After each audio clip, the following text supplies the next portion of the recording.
Bueno, creo que podemos empezar. Entonces, buenos días a todos. Primeramente, me gustaría dar las gracias por la participación de todos. Hoy abordaremos un tema muy importante, que es la nueva ley de delitos económicos, que es un cambio legal significativo en Chile, trayendo muchos cuestionamientos de que esos cambios afectarán en la gestión de las empresas. Entonces, la idea hoy es discutir ese tema. Entonces, le doy la palabra primero a José Ignacio, por favor. Hola, hola a todos, ¿cómo están? Buenos días. Junto con agradecerles a todos la presencia en este webinar. También me aprovecho de presentar, mi nombre es José Ignacio Latrop, yo soy el CEO de Marsh Chile y estoy muy contento de poder estar aquí participando de este webinar tan interesante, como decía Renata, de la nueva ley de delitos económicos. Algo bien breve de Marsh, para los que no, para que los que no saben, Marsh es una corredora muy grande, la corredora más grande que hay en el mundo y en Chile también. Es una corredora muy técnica que se preocupa de entender los riesgos y de poder administrarlos y de poder agregar valor en la cadena de protección y transferencia de riesgos que tienen nuestros asegurados, clientes, empresas. eh, ¿Ya? Básicamente en Marsh hay un área de especialidad que consta de ocho pilares, digamos, pilares que tienen que ver con energía, con construcción, y con el área de, entre otras cosas, el área de línea financiera. Entonces está con nosotros Franco Achardo, que es socio y administrador de Client Co. Está con nosotros también Renata Torulla, que ya la escucharon recién ustedes, y es la líder ¿no? de líneas financieras de Marsh. Y está con nosotros Maca Keren, que es la líder también de Financial Lines de Carpenter Marsh Fac, que es el área de reaseguro. Decirles que esta es una situación de mercados súper importante de tenerla presente. Hay una nueva ley que la vamos a analizar en detalle. Es una ley, ¿no es cierto?, que clasifica los delitos, si son o no delitos económicos, dependiendo de su categoría. Hay 4 categorías que se mencionan ahí en la nueva ley y que lo vamos a analizar en detalle porque a partir de estas categorías se vienen un montón de sanciones, inhabilitaciones especiales, determinación y cuantía de las multas, etcétera. Entonces lo vamos a ver en detalle. Así que yo dejo con ustedes a nuestro amigo Franco Achardo. Franco, te paso la palabra para que comiences con el webinar.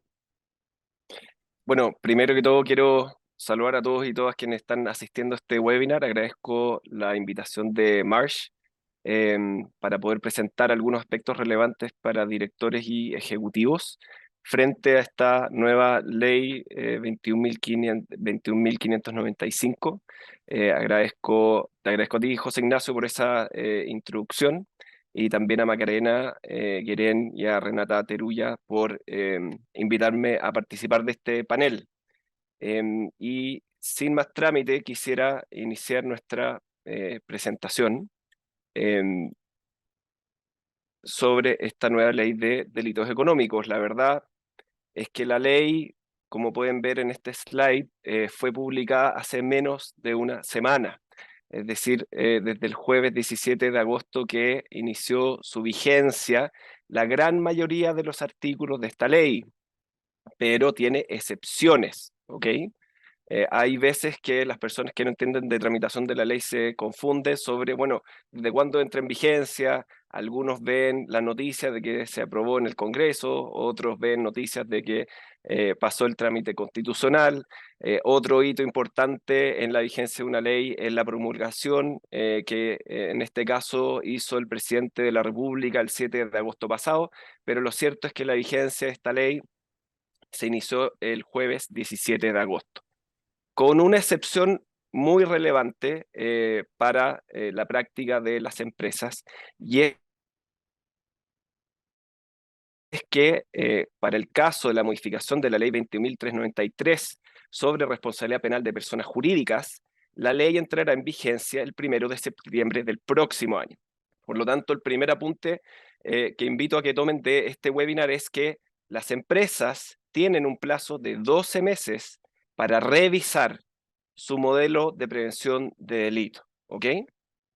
Y eso es una gran ventaja porque permite que las empresas tengan un tiempo suficiente para poder revisar este catálogo de delitos que se incorporan a aquellos que son susceptibles de afectar la responsabilidad o caer bajo la responsabilidad penal de las personas jurídicas, de manera tal de poder capacitarse, poder actualizar ese modelo de prevención y prepararse para lo que va a ocurrir el 1 de septiembre de 2024, y eso es que entre en vigencia estas normas afectando personas jurídicas. Pero para lo que nos reúne a nosotros hoy día, que es la responsabilidad de los directores y ejecutivos de empresas, la ley está vigente desde el jueves pasado. Ahora, otro punto muy importante, además de que el reglamento de esta ley debe ser dictado antes del 17 de agosto del 2024, otro punto importante es que la normativa se encuentra vigente desde la fecha de la comisión del ilícito, ¿ok? Y si bien nosotros nos vamos a referir a esta nueva ley de delito económico, esta no va a ser una clase de derecho penal. Por lo tanto, vamos a entregar consejos prácticos. ¿Qué significa que la normativa está vigente a la fecha del hecho ilícito? Que cualquiera de los tipos penales que incorpora esta ley solamente se aplicará lo dispuesto en esta ley desde la fecha de comisión del ilícito. Si usted piensa que incurrió en una conducta que puede catalogarse como un tipo penal dentro de esta ley, pero ocurrió antes del 17 de agosto, esta ley no será aplicable para usted, a menos que la nueva ley establezca una normativa más favorable para el imputado del delito. ¿Ok? Por lo tanto, eso también es otro elemento quizás de alivio para aquellas personas que están preocupadas o inquietas por la entrada en vigencia de esta ley. Aplica del 17 de agosto en adelante. Solamente aplica hacia atrás en caso que esa nueva normativa sea más favorable para el imputado. Otro punto importante y práctico. ¿Quiénes son los sujetos pasivos de esta ley? Bueno, son personas naturales quienes ejercen cargos o funciones dentro de una organización. ¿Y por qué digo organización? Porque esta ley no solamente regula la comisión de delitos económicos para empresas privadas, sino que también para funcionarios públicos, ¿ok? Y también el sujeto pasivo son las personas jurídicas, pero como lo acabamos de revisar, la vigencia de la ley para la responsabilidad penal de personas jurídicas se inicia el 1 de septiembre del 2024. Por lo tanto, el énfasis está aquí en directores, accionistas, gerentes y principalmente ejecutivos que se desempeñan dentro de una empresa u organización. Como muy bien señaló José Ignacio en la introducción de este webinar, esta nueva ley establece 4 categorías de delitos, ¿ok? Y esas 4 categorías son los delitos económicos propiamente tales, aquellos delitos que, independiente de quienes lo cometan, siempre van a ser delitos económicos, como por ejemplo delitos bancarios o delitos contrarios al mercado de valores, como la manipulación de precios, por ejemplo. La segunda categoría se trata de aquellos delitos que son económicos, pero en caso o dependiendo de quién ejerza un determinado cargo. Y aquí es muy importante aquellos delitos contra el medio ambiente, que esta ley incorpora como parte de la responsabilidad de personas que ejercen cierto cargo o función dentro de una empresa. Y aquí hay un catálogo muy largo de delitos. Voy a mencionar algunos que pueden ser relevantes, pero serán delitos económicos en el evento que lo ejerza una persona que ejerza un cargo, función o posición dentro de la empresa. Hay otra tercera categoría de delitos económicos que son aquellos que son cometidos por un funcionario público, como malversación de caudales públicos y cohecho. Puede ser un alivio para mucha gente hoy día en el gobierno el hecho que la vigencia de esta ley se aplica desde el jueves pasado. Y una cuarta categoría que es de aquellos delitos de recepción y lavado de lavado de activos, donde está la receptación y serán delitos económicos cuando tengan como delito base un delito económico. ¿Ok? Por lo tanto, esas son las 4 categorías que incorpora esta ley que es importante que ustedes conozcan. Siguiendo adelante, aquí, bueno, como dije anteriormente, los tipos penales que incorpora esta ley son más de 200, son muchísimos. Y la verdad es que en este webinar de 1 hora no vamos a poder revisarlos todos, y menos tampoco en el detalle que se quisiera, por ejemplo, recuerdo mis clases de Derecho Penal en la universidad, que quisiera algún penalista, desde la conducta, el contexto que tiene, quién lo ejerce, etc. Pero quisiera dar algunos ejemplos que son relevantes que ustedes conozcan. A mí, por ejemplo, me llamó la atención que dentro de los delitos medioambientales, aquellos de la segunda categoría que acabamos de revisar, se incluye un tipo en el artículo 27 bis de la ley de la ley de bases del medio ambiente, que implica que presentar información errónea que lleve a aprobar una resolución de calificación ambiental puede considerarse como un delito. Y esto es muy serio, porque si, por ejemplo, se trata de una empresa que quiere desarrollar un proyecto de energía o un proyecto minero, o de un proyecto que requiera de una resolución de calificación ambiental, si es que se presenta información errónea a la autoridad, y como resultado de esa información errónea, finalmente se obtiene una resolución de calificación ambiental favorable que permite acreditar el cumplimiento y por lo tanto desarrollar un proyecto, estaríamos frente a la comisión de un delito. Por lo tanto, este es solamente un ejemplo o botón de muestra de lo relevante que es este cambio legal, porque en el ejercicio o en el desarrollo del negocio de una empresa, el solo hecho de cometer un error y que ese error permita desarrollar un proyecto o sirva como base para la autoridad medioambiental para otorgar un permiso, puede considerarse como un delito. ¿Ok?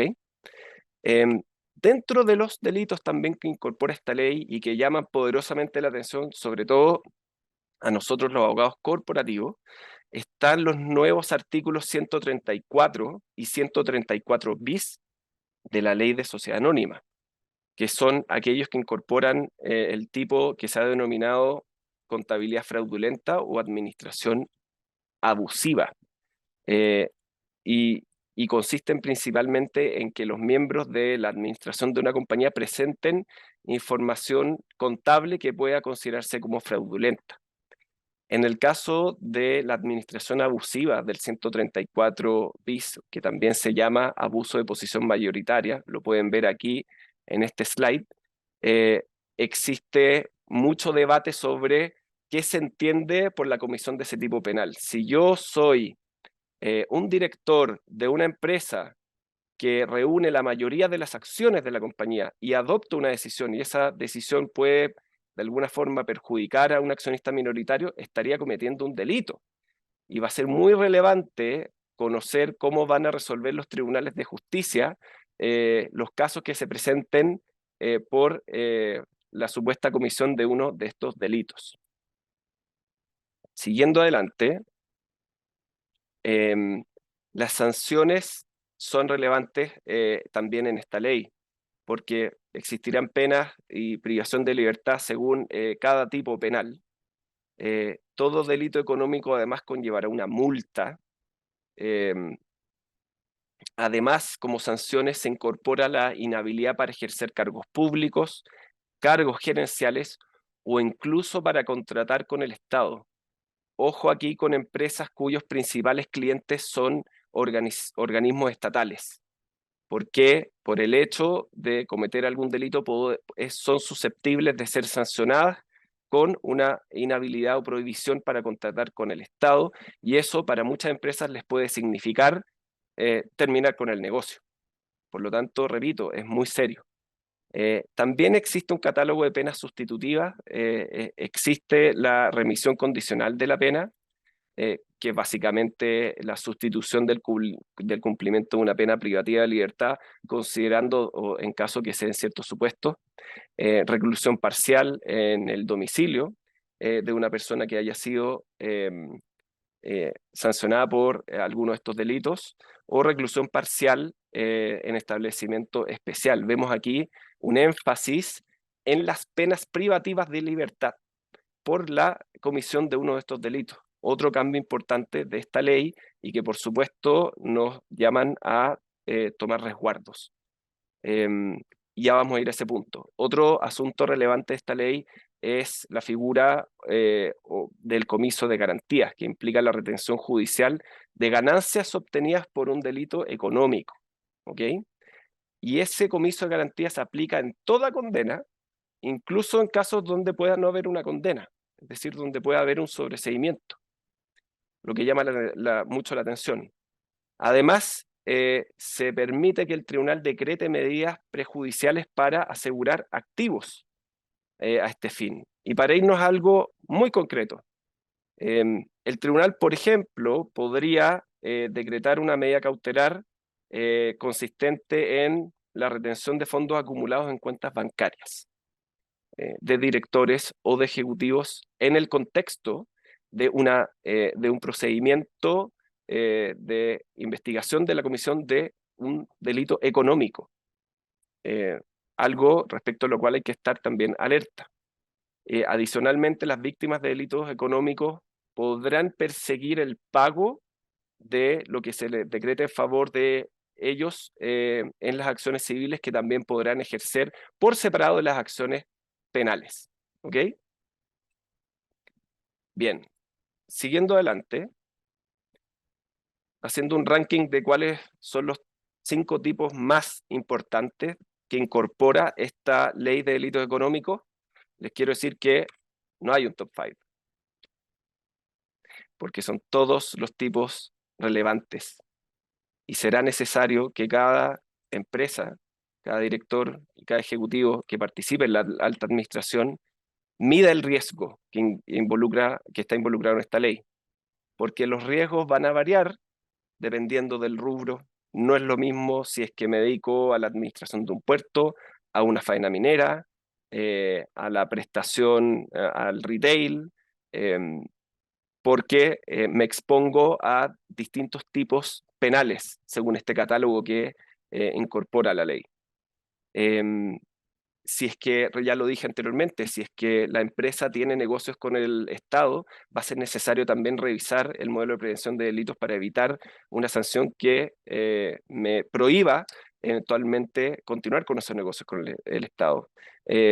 ¿Cuáles son las operaciones usuales de la empresa en cuanto a terceros? Porque esta ley, además, hace responsable a la empresa por actos que cometan proveedores relevantes de la empresa. Nuevamente, aquí afortunadamente existe un plazo de 12 meses para poder revisar el modelo de prevención de delitos. Será necesario también revisar los deberes del directorio y de los gerentes, y por eso me refiero al fortalecimiento del gobierno corporativo de la compañía, y a eso me voy a referir en el próximo slide. Y también el contexto de la sociedad, en el sentido que la sensibilidad respecto a la comisión de uno u otro delito también puede variar y hacer urgente medir el riesgo y de alguna manera mitigarlo. Como todos aquí sabemos, el riesgo siempre va a existir. Es imposible eliminar el riesgo. Uno quisiera pensar que una póliza de seguro, por ejemplo, puede eliminar el riesgo, y no, el riesgo se mitiga, se administra, pero no se elimina. Ahora, yéndonos a los deberes de directores y gerentes, aquí voy a querer ir lo más rápido posible para no repetirme con materias que ya han sido revisadas y que son conocidas por gerentes y directores principalmente de sociedad anónima. Todos sabemos que el deber de todo director, que también es aplicable para los gerentes, no piensen los gerentes que no se les aplican las mismas obligaciones que los directores, por favor, es velar por los intereses de la sociedad por cualquier otra consideración. Y eso implica ejercer su rol con diligencia y cuidado, mantener reserva, es decir, no revelar información confidencial de la compañía de la cual yo formo parte, cumplir con obligaciones de información con el mercado, por ejemplo, con la CMF, rendir cuentas de mis encargos, custodiar los libros sociales y abstenerme, por ejemplo, si estoy enfrentado a un conflicto de interés por operaciones con partes relacionadas. Pero todos estos son principios o deberes que afectan a los directores, y muchos clientes se quejan a veces conmigo diciendo, está bien, pero no tengo un catálogo, una lista de cuáles son precisamente los deberes que tengo que cumplir con como director o gerente. Y la verdad es que esa lista de supermercado de qué debo hacer y qué no debo hacer no existe, no está en la ley.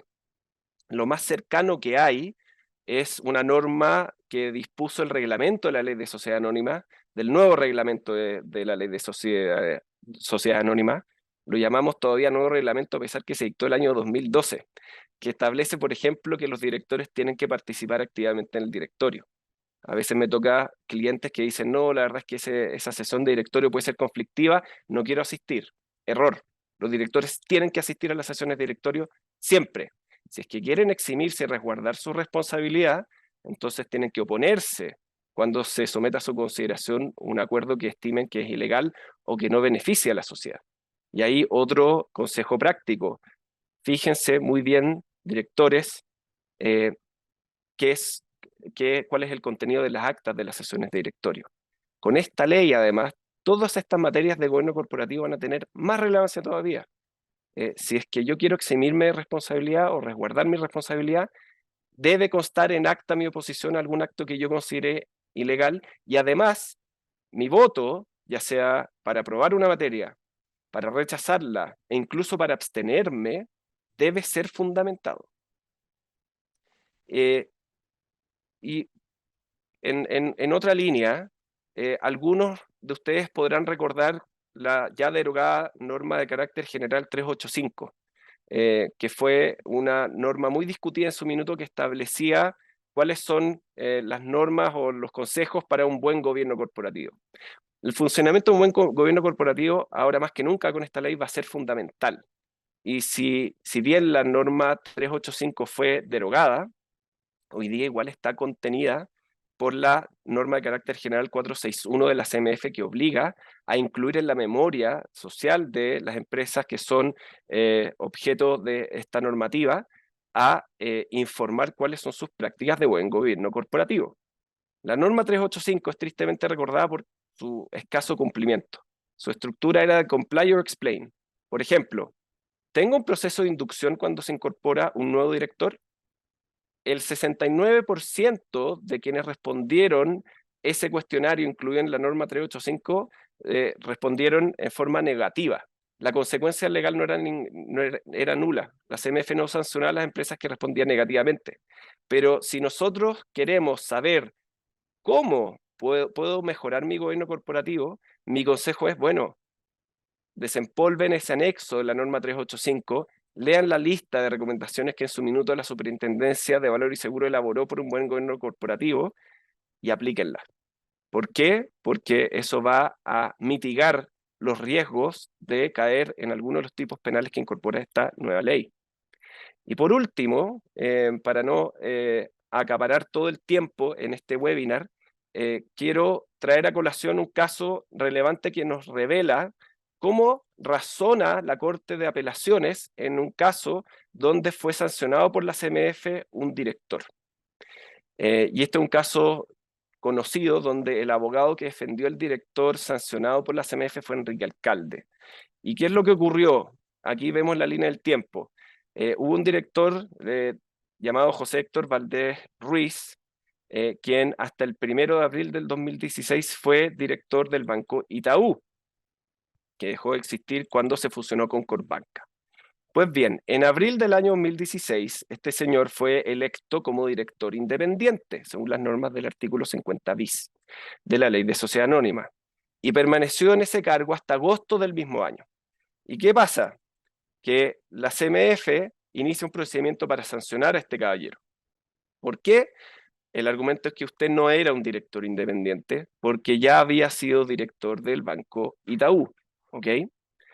Y finalmente, este director reclamó y presentó un recurso de legalidad ante la Corte de Apelaciones el 30 de abril del 2020, y finalmente la Corte de Apelaciones acoge su reclamo y lo exime de la sanción impuesta por la CMF, y posteriormente la CMF no apeló a este fallo. Ahora, más que meternos en el technicality de si era o no director independiente, lo que me gustaría que se lleven hoy día para la casa es que el criterio que ocupó la Corte de Apelaciones, un Tribunal Superior de la Justicia, fue que este director había actuado con diligencia y cuidado, había actuado de buena fe y se había ajustado a la conducta de un hombre razonable. ¿Y por qué?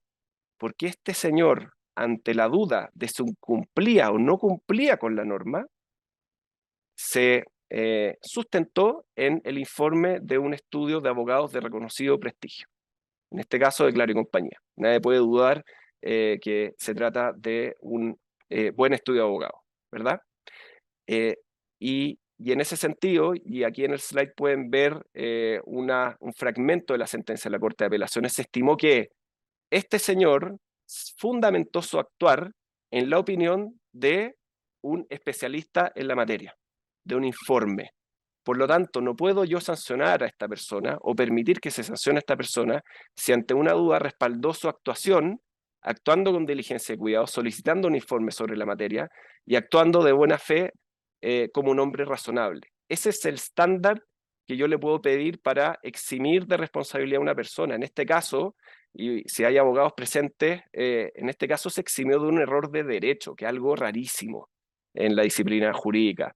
¿Por qué? Porque se acompañó este informe de Claro y Compañía a la causa. En la instancia administrativa ante la CMF, la defensa de este director además presentó otro informe de otro abogado de reconocido prestigio que coincidía con las conclusiones de Claro y Compañía. Finalmente, la Corte de Apelaciones exime responsabilidad del director, pero en el mismo fallo dice, tanto el informe de Claro y Compañía como del otro abogado que acompañaron en el expediente administrativo eran incorrectos, estaban mal. Pero aún así a usted, señor, lo voy a eximir de responsabilidad porque actuó diligentemente. Y eso, repito, es un criterio que hoy día tienen los tribunales superiores de justicia con este fallo y que vale la pena recordar a propósito y en el contexto de la dictación de esta nueva ley de delitos económicos. Porque un buen gobierno corporativo, para fundamentar y para reforzar su actuación, va a tener que encontrar quizás mayores sustentos para la toma de decisiones que podrían incurrir en un delito.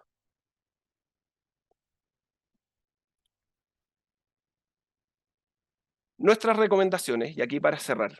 Primero, traten siempre, directores, de abstenerse de llevar a cabo un negocio donde pudieran tener algún interés. Es necesario reforzar las instancias de control, tanto internas en la compañía, y en particular refiriéndome al modelo de prevención de delitos, como las externas. El rol de los auditores externos va a tener que ser más intenso y va a haber que incorporarlos en la dinámica del gobierno corporativo de la empresa.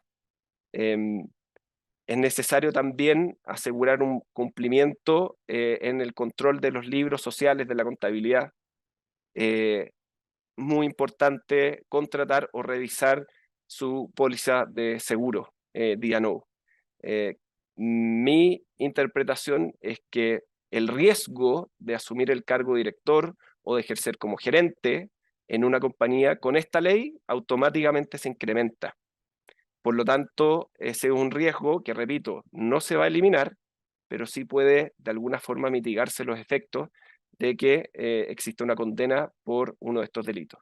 En caso de dudas, solicitar no solamente asesoría legal, sino que asesoría de algún experto en la materia, si es que la persona que adopta la decisión ignora de la materia o piensa que podría ser susceptible de ser acusada de un delito. Y para la sociedad, de nuevo, el modelo de prevención no basta que exista, va a haber que asegurarse y fiscalizar su cumplimiento. La nueva ley precisamente indica que debe periódicamente revisarse y aplicar la aplicación del modelo de prevención de delitos para que sea efectivo. Ya no nos va a bastar que la empresa tenga un modelo de prevención de delito de papel. Contraté un asesor, agarraron un template de modelo de prevención de delitos, lo probó el directorio, listo, nunca más lo revisé. Ya no va a ser suficiente. Y nuevamente las instancias de control externo van a ser relevantes y en caso de duda va a ser necesario solicitar asesoría. Y con eso termina mi parte de la exposición. Franco, hay unas preguntas ahí en el chat, no sé si las viste tú. Sí, Pregunta estoy en el viendo chat la... y pregunta en pregunta y Al respuesta. final vamos a dar un espacio para responder preguntas, así que ahí las vemos. Ok. Súper. Muchas gracias, Franco. Fue muy esclarecedor. Es un cambio muy profundo y masivo. Entonces, como dijo Franco, las empresas tienen un año para ajustarse, pero el mismo no ocurre con las personas naturales. Entonces, los directores y los administradores, esta ley ya está en vigor. Entonces, por este motivo también que vamos a aprovechar para hablar del seguro de responsabilidad civil de directores e ejecutivos. ¿Tú me ayudas ahora, Franco? Con la slide, por favor. Muchas gracias. Entonces, ¿qué es el seguro de D&O? Entonces, ¿cuál es su objetivo? Entonces, el objetivo de la póliza de D&O es cubrir los directores de reclamaciones por sus decisiones o acciones, como una declaración errónea, una omisión, que puede generar una investigación, un proceso administrativo, que sea de una autoridad gubernamental, como por ejemplo, CEMEF, la Fiscalía Nacional, el Banco Central, el Ministerio Público. ¿Y quiénes son cubiertos? La póliza cubre también personas jurídicas en determinadas situaciones, pero nuestro enfoque hoy es hablar de las personas naturales. Entonces, la póliza cubre las personas naturales, miembros de una junta directiva y ejecutivos, sean antiguos o actuales en la compañía. Entonces, por ejemplo, si hoy hay 10 ejecutivos en la junta directiva, todos están cubiertos en la póliza. La póliza no es necesario nombramiento. Si mañana 5 ejecutivos dejan de trabajar en la compañía por distintos motivos, ellos continúan con cobertura por los hechos que hicieron durante todo el tiempo que trabajaron en la compañía. Y si mañana se juntan más 20 directores, todos también están cubiertos automáticamente en la póliza. Lo que tenemos que tener en cuenta en la póliza de D&O no es solamente para cubrir las infracciones, errores, negligencia. Estar sentado en una silla de un directorio ya es una responsabilidad. Simplemente por ser un director existe la posibilidad de ser involucrado en una demanda, sea conjunta o solidariamente. ¿Ok? Entonces, ¿qué cubre la póliza de D&O? La póliza de D&O cubre principalmente los honorarios de abogados. Por ejemplo, hay pólizas que se agotan solamente en este contexto, pero también la póliza también cubre indemnizaciones al tercer afectado. Entonces, que sea empleados, la fiscalía, CEMEF, también hay cobertura. La póliza también cubre los gastos de defensa de una investigación. Entonces, creemos que ahora con la nueva ley de delitos económicos, el número de investigaciones aumentará significativamente. Entonces, una investigación del Ministerio Público, por ejemplo, hay cobertura también. Los procedimientos administrativos, que también creemos que aumentará mucho. Entonces, por ejemplo, una demanda administrativa ambiental criminal, una demanda tributaria criminal, también se puede utilizar la póliza para se defender en estos ámbitos. Y los acuerdos, claro que por medio de aprobación de la aseguradora, pero también tiene cobertura. Creemos también que los acuerdos van a aumentar mucho, ya que acuerdos no necesariamente es una asunción de dolo. Entonces, eso también es caso a caso. Un acuerdo es una resolución de conflictos, pero también con caso a caso. No sé qué pasó. Franco, se salió de la presentación, no sé qué pasó, pero voy a continuar. Era de las principales coberturas, creo. Entonces, ¿cuáles son las principales coberturas adicionales? Hay muchas extensiones de cobertura en la póliza, así que hemos enumerado las principales coberturas. Me acuerdo que era primera bloqueo de bienes, creo. Entonces, los honorarios incurridos en procedimiento de embargo de bienes, como una confiscación, una suspensión o un congelamiento de bienes, hay cobertura. Hay cobertura también de daños a la reputación. Entonces, imagínate un gasto reputacional para un director en una demanda penal. Es gigante. Entonces, se puede contratar una agencia de regulaciones de relaciones públicas para mitigar un efecto negativo en la reputación de un director. Hay coberturas también de daños ambientales. Entonces, si hay un proceso administrativo ambiental, está cubierta la póliza, los gastos de defensa y las indemnizaciones. ¿Cuál es el alerta aquí? Con la nueva ley, la pena de un delito ambiental puede ser reclusión. O sea, sí o sí hay que se notificar la póliza, mismo cuando el director todavía no está involucrado en la demanda, ya que la persona jurídica no va al cárcere, quien va es la persona natural. Inhabilitación también es una de las sanciones de la nueva ley. Entonces, un director queda inhabilitado de ejercer sus funciones entre 3 y 10 años. ¿Y cómo se aplicaría en la póliza? La póliza irá a pagar directamente al director inhabilitado el valor correspondiente a 100% de la remuneración mensal durante un año. Multas. Entonces, eso es que estamos hablando, no paramos de hablar también con respecto a multas, que también es una sanción de las nuevas leyes. Pero las multas cubiertas en la póliza de D&O, ellas son multas civiles o administrativas. O sea, todo va a depender del carácter de la multa para tener cobertura o no, dejando bien claro que la póliza de D&O no cubre atos dolosos, pero un acto doloso solamente será considerado en juicio por sentencia. Entonces, no es Marsh, no es Clyde, no es el liquidador, no son las aseguradoras que van a decir si es un acto doloso o no.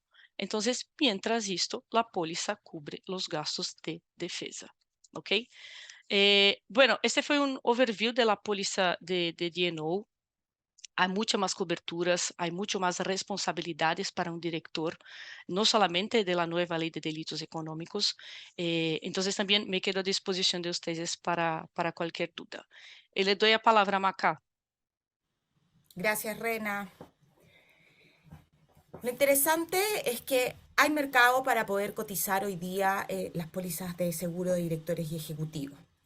Como decía Franco, y en unión con las palabras de Rena, hoy día es muy interesante que todas las personas across tanto de los directorios y todas las personas que tengan una responsabilidad en la administración, llámese gerentes, subgerentes, estén interesados en la revisión de sus pólizas o bien en la contratación de ellos para cuando están sentados y tienen que tomar ese tipo de decisiones.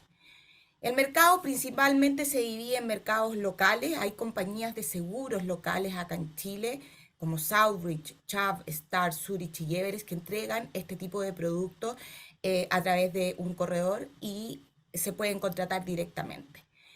Lo interesante también es que el mercado a través de principalmente Miami, Colombia y también en Londres pudieran también eventualmente entregar ciertas capacidades para empresas que necesitan límites un poco más grandes o explorar otro tipo de mercados y alternativas que pudieran entregar.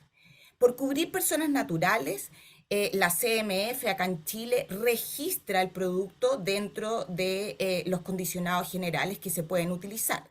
Así que por lo tanto es un mercado que está muy regulado y en cuanto a las coberturas y las exclusiones que se pueden utilizar, están también reguladas dentro de la Comisión para el Mercado Financiero.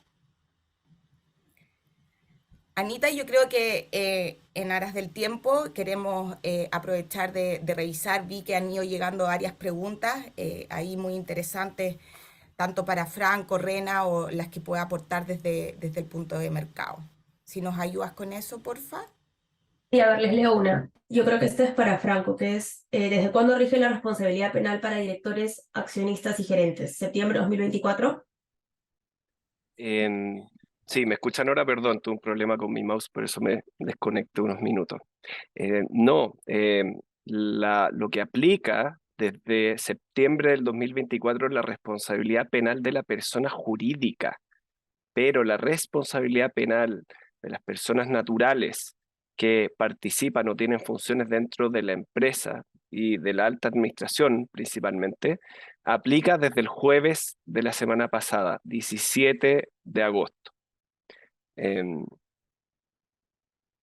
Ok, a ver, siguiente pregunta. ¿Todas las empresas están sujetas a la ley independiente si son o no sociedades anónimas? Muy buena pregunta. Voy a tener que contestar como abogado. Hay que distinguir. Hay que distinguir el tipo penal, pero porque, por ejemplo, los artículos 132 y 132 bis que mencioné en mi exposición, obviamente solo aplican a las sociedades anónimas. Pero el resto de los delitos son aplicables a cualquier persona jurídica. Sin embargo, la ley tiene algo que en mi opinión es inteligente. En su artículo 6º establece una inaplicabilidad para micro y pequeñas empresas. Por lo tanto, va a depender del nivel de facturación de la compañía saber si es que es aplicable o no esta ley. Pero es muy buena la pregunta. Vamos con otra, yo creo que Resto es para ti. Si me bloquean la cuenta por una reclamación judicial, ¿cómo se aplicaría la póliza Diago? Bueno, como dije, la póliza cubre principalmente los gastos de defensa. Entonces, los honorarios incurridos en un procedimiento de embargo de bienes, que que pasaría, también están cubiertos. Entonces, en este caso, en la cuenta bloqueada, se puede como desbloquear esta cuenta y utilizar los gastos de defensa exactamente para esto. Pero también la póliza puede cubrir como pagar, si la cuenta está bloqueada, ustedes no pueden como hacer pagos. Entonces, un pago de la cuenta de eléctrica, de internet, que sea. Entonces, la póliza también puede hacer eso. Entonces, los pagos del colegio de los niños, el pago, esta parte de la mensualidad del colegio, la cuenta de agua, electricidad, internet. Entonces, eso también se queda en la póliza. Super, aquí tenemos otra que es para Franco. Esta ley cambia las reglas de juego de manera importante. Todas han advertido que las exigencias se elevan sustancialmente. ¿Qué significa esta ley respecto de lo que ha hecho la compañía y lo que he hecho yo para esta en el pasado? ¿Se sube el estándar? ¿Me van a juzgar con otra vara? A ver, es muy buena la pregunta. Yo creo que el riesgo aumenta, pero la expectativa o la vara era que existiera un buen gobierno corporativo. Y repito, por eso traigo a colación hoy día la ya derogada norma 385, porque si me permiten, no alcanzó su objetivo, no fue una norma que uno podría calificar como exitosa, porque el elevar la vara, que se menciona en la pregunta, era algo que ya estaba promoviendo la Comisión para el Mercado Financiero, y la estaba promoviendo desde el 2015, que es esa norma de carácter general, con poca respuesta de parte del mercado. Porque incluso me vienen a la memoria las opiniones de distintos académicos donde alegaban de cómo es posible que el regulador a mí me exija que mi gobierno corporativo, por ejemplo, incorpore mujeres o establezca un procedimiento de inducción a los directores. Uno podrá estar más o menos de acuerdo con esa vara, pero hay cosas que de por sí son razonables. Si yo soy designado director de una nueva compañía, hoy día, para poder eventualmente probar que que fui diligente y cuidadoso, hay que exigir que me hagan una inducción. Sobre todo si no entiendo del negocio, si me asignaron director de la compañía por mi trayectoria profesional, pero la verdad es que no entiendo el negocio. Y eso es algo que, repito, ya venía promoviendo la CMF con poca recepción de parte del mercado, y creo que hoy día va a ser fundamental volver a ese estándar y tratar de ahora en adelante realmente aplicarlo. Y tiene cosas buenas y cosas malas. Y con esto termino porque no quiero acaparar todo el tiempo. Tiene cosas buenas porque va a efectivamente aumentar el estándar de los gobiernos corporativos. Lo malo va a ser que va a encarecer el gobierno corporativo, la toma de decisiones. Cuando mencioné anteriormente que va a haber que reforzar el gobierno corporativo, me refiero a que para adoptar una decisión va a haber que tener el doble de cuidado ahora. Espero haber contestado con eso a la pregunta. Siento que esto no significa elevar la vara, sino que hay que tratar de que los gobiernos corporativos funcionen bien, como ha sido la expectativa hace ya varios años en Chile. Aquí tenemos otra que es, la ley aplica a directores, gerentes y ejecutivos. ¿Hasta qué línea? Buena pregunta. Y aquí va a haber que mirar principalmente cómo lo resuelve.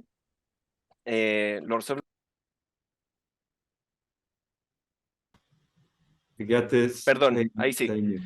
Em, em, va a haber que fijarse cómo los tribunales resuelven esta materia, pero se trata principalmente de personas que pertenecen a la alta administración de la sociedad. Y para responder en concreto y no como abogado, por supuesto que los directores, por supuesto que los gerentes de la compañía, la primera línea de gerente, gerente general, gerente comercial, gerente de operaciones, y muy probablemente también los subgerentes, que son los que asisten a los gerentes en sus funciones, proponen aplicar o ejecutar ciertos actos y forman parte de lo que uno entendería como alta administración o que tienen el poder de influenciar la toma de decisiones dentro de una empresa. Maca, acá tenemos una pregunta para ti, ¿qué necesito para cotizar? ¿Puedo acceder a los mercados de reaseguro? Gracias, Anita. Sí, eso es súper importante y haciendo el link con lo que estamos conversando hoy día, obviamente es parte de la póliza hoy día contestar un cuestionario, entregar los estados financieros o balances generales de las empresas, porque es como se puede tomar una visión de la administración propiamente tal. Pero yo creo que en unión con lo que está indicando hoy día Franco, empresas ya sean sociedades anónimas abiertas, que obviamente está mucho más expuesta la información en Internet, también empresas que son cerradas, yo creo que la información que ellos puedan proporcionar de este tipo de asesoría, de temas de ESG que ellos contemplen, conocer cómo van tomando esas decisiones y cuán preocupados están respecto a su gobierno corporativo, aporta a poder tener una póliza en las mejores condiciones, tener más límites, tener mejores sublímites, por ejemplo, en esas coberturas que Renata indicaba. Y con respecto al mercado, la verdad es que se puede acceder a mercados locales, tienen bastante capacidad las compañías locales para poder entregar, pero también se pueden traer buenas alternativas del mercado de reaseguro y bastante competitivas a los que hoy día pueden entregar. Te puedo Gracias. complementar acá con lo que generalmente las empresas y directores que quieren asegurarse a través de la póliza de director ejecutivo siempre tienen como la duda, más allá de que es una póliza técnica y por lo tanto requiere de una presentación, explicación de las coberturas como bien high level lo hizo recién Renata, está el tema de los límites que tú mencionaste recién, Maca. Exacto. Eh, y en ese sentido Marsh puede aportar mucho porque como tiene una presencia mundial y global, y esta es una ley que viene de alguna forma, como decía Franco, no a subir la barra, pero a exigir un mayor gobierno corporativo, que cosas que ya están en otros países hace un rato, como el caso de Estados Unidos, no sé, con Sarbanes-Oxley, etcétera. Yo creo que podemos aportar benchmark de límites que deberían ser los límites que, dado esta nueva ley, deberíamos estar pensando en contratar. Entonces eso también Efectivamente. es relevante.